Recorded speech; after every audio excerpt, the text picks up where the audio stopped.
really do believe that gardeners have adapted really well, to not wasting water, like, having water just flowing down the concrete paths and brick paths and things to clean them. I remember my father standing out watering the lawn for like 2 hours. Yes, well, people just don't do that anymore, and we've gone for the what they call the warm season grasses, the ones that do tolerate a little bit more drought, and instead of those nice ultra green lawns, we've changed from them to the more kikuyu buffalo cultivars and the cooches and that sort of thing. That's good.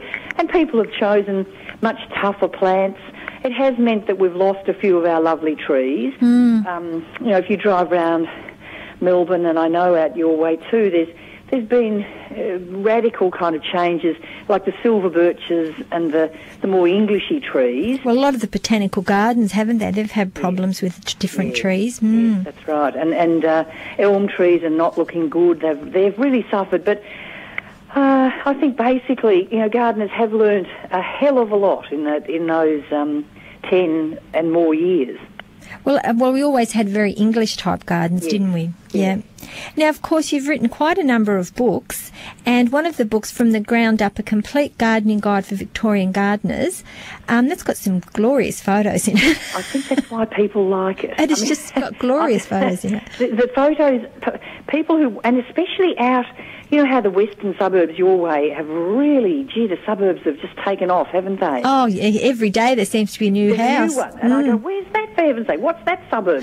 Like, I know Point Cook and Hoppers Crossing and all that, but there's a Tarneet and all that. And that's right. And there's a lot of young people out there who do not know, through no fault of their own, they just don't know plants. Yes. And they're wanting something that's, very tough and will stand the wind that you get out that way and all that type of thing. And that's why people are liking this book, because it's got hundreds and hundreds of photos in it that they can go, I quite like that flower. Yes. Or I quite like the way that tree looks.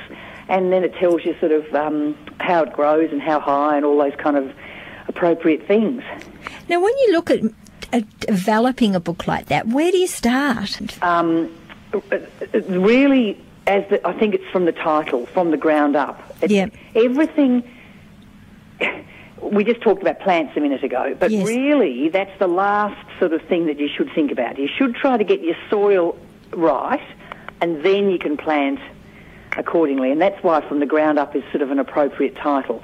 If you can, compost, the worm farms, the soil improvement, if you can do all that, and I thought, well, that's a good place to start, isn't it? Yeah. And so from there, and I just know on the radio, for instance, we have, I don't know, over 21 years I've had millions and millions of calls, lots of them about lemon trees and gardenias and all sorts of things like that. But very often it comes down to, people are thinking, their plant's not looking fantastic, and very often it's because they haven't done anything about their soil.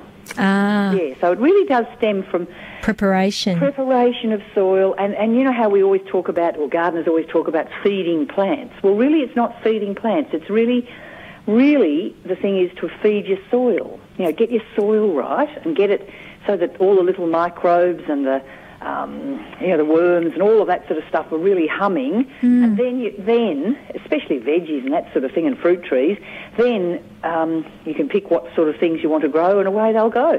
Because this area here has very clay soil, so, you really have to prepare that before you start planting anything, don't you? You do, and especially if you want to grow, like, if you're trying to put in plants that need a little bit, sort of finer sort of soil, if you just can't kind of, like if you've got native plants, a bottlebrush, for instance, or a grevillea, and you just dig a hole and stick it in, well and good. It usually, 95% it'll take. But if you've got something a little bit more precious, you might have to dig a deeper hole and a wider hole and add lots of the goodness in there, and just to sort of improve it. But clay soils basically are very good. They hold nutrient very well. They hold water quite well.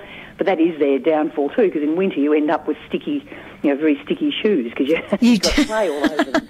You do. If you're walking around a building site here when it's been raining, it's not good. In the western suburbs, there's a load of things, and that's what I really am quite keen on, to get young people or people who are just starting up a garden and a house to, because a garden makes such a difference when you have a house. Oh, definitely. Do you live out that way, Denise? Yes, I do. Yeah, I do, well, yeah. You know, there's so many people who are a little bit, what do you call it, a little bit afraid to get in and do the garden. They sort of think, oh, no, that's beyond me, I can't really do that. But in actual fact, it's just a matter of putting your foot in there and doing it, you know, just get going. All right, you might make a mistake or two or put a plant in the wrong spot or whatever, but, I mean, ultimately it's not going to, you know, ruin your life or anything like that. No, that's right. It's such a good thing to be doing. And as you say, if you get one of your books, because you've actually written 5, haven't you? 5 books. Yeah, the other ones are very practical also. Yep. That if you get a good book like one of the ones that you've written, then that's a good basis if you don't really know what you're doing, isn't it? I agree. And also the other thing to do is walk around your neighbourhood and see what plants are doing well, and talk to people, join a garden club. Gee, out there your way, there's some marvellous garden clubs, and they're all really knowledgeable people who, you know, are always happy to sort of share their information. And also nurseries, your local nursery and garden centre, gee, they're a great place to start too. So there's lots of information. Look, and the computer, the good old, I never thought, the internet. I never thought I'd say this, but the websites that you get, like Gardening Australia's website is fantastic. The Nursery and Garden Industries website is really good. And so people who do like to sit there and surf the web, play on the computer, there's a lot of information that you can get. So it's really just a matter of putting in a little bit of time to just research and then go from there and enjoy it. Exactly. That's exactly absolutely. Right. Yeah. Now, you've also been honoured in the past with an Order of Australia medal. That must have been a wonderful experience. Well, it was a very, I couldn't believe it. I thought, what is the governor sending me a letter for? I opened it up and I went, oh, for heaven's sakes. Couldn't believe it, and it was a great honour. I'm very proud of it. It was for services to horticulture and to education of children and sustainability. So you know, that's the other website. Oh, if anyone's listening and they want to go and have a good look. Sustainable Gardening Australia is a wonderful, of which I'm a patron, but if they just Google Sustainable Gardening Australia, it's a great website and there's such a lot of good things there. If you want to be environmentally happy and friendly, and go and have a look at this website, it's marvellous. Oh, fantastic. And I didn't even think about gardening clubs. That's a great tip. It's a great tip. And they're very friendly, and they're not they're not kind of confrontational, and you don't have to sort of think, oh my goodness, I can't grow a pumpkin as big as them. But that doesn't matter, you know. It's not competitive. And certainly, you know, they're the real experts. They're the ones who, and look, out your way, you've got that wonderful rose garden, the state rose garden. Oh, we do at the mansion. That's right. I mean, if people want the colour of a rose, my goodness, there's some great people out there. And, you know, I know the Werribee Garden Club and the Williamstown Garden Club, and I shouldn't be mentioning individual ones because I'm going to, but, you know, there are a lot. Altona's got a good gardening club, Keilor. And as you say, I'm sure you can get on the web and have a look for the one closest to where you actually are. I tell you we can go straight away, Denise, is the Royal Horticultural Society of Victoria has a marvellous website. They have all the listings of all the garden clubs. Oh, fantastic. Yeah, so if people want to do that, that's wonderful. And, of course, if anyone wants to, they can meet you tomorrow and ask you a few questions. I would absolutely love that if they'd come along and say, how do you do? And I don't know, if they've got a question or just to say hello or come and tell me that they barrack for St Kilda, I'd be terribly happy.